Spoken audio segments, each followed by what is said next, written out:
Hey guys, Jody here from CrossFit the Rack in Paramus. We're going to have a series of rowing videos for you guys to improve your rowing efficiency and learn a little bit more about the rower.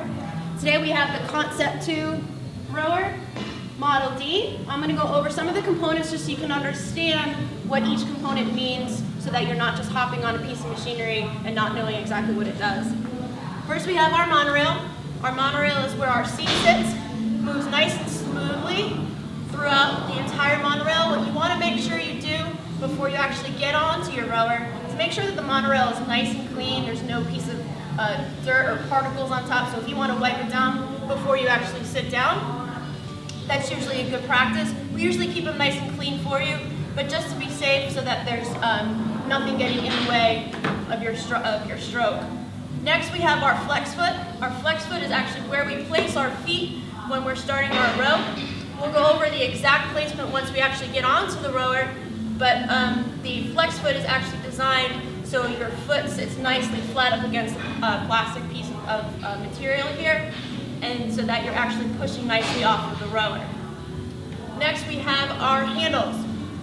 Our handles usually sit nicely within the handle hook. If it's up this way, that's usually because the rower hasn't been in use for a while. We usually tend to keep them here so that it gives the chain a nice break so it's not constantly in tension. So if it's up here, just gently pull the handle down into the hook so it sits nicely.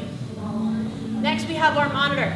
Our monitor is going to display the actual output of work that we're doing, whether it's for time, for distance, for power, for calories. We're going to go over specifically what the monitor can do and show you in the next series. But again, this is the PM3 monitor. This is I believe, the latest actual monitor that is out there for Concept 2. Next, and most importantly, probably is our flywheel.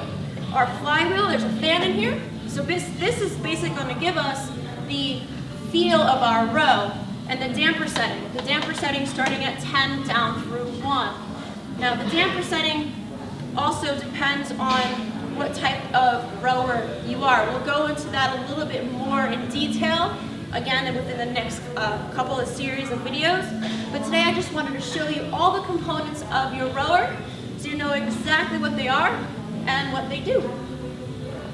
Alright guys, if you like that video, please subscribe to our YouTube channel. You can also find us on social media, Facebook, Twitter, and Instagram at CrossFit the Rack.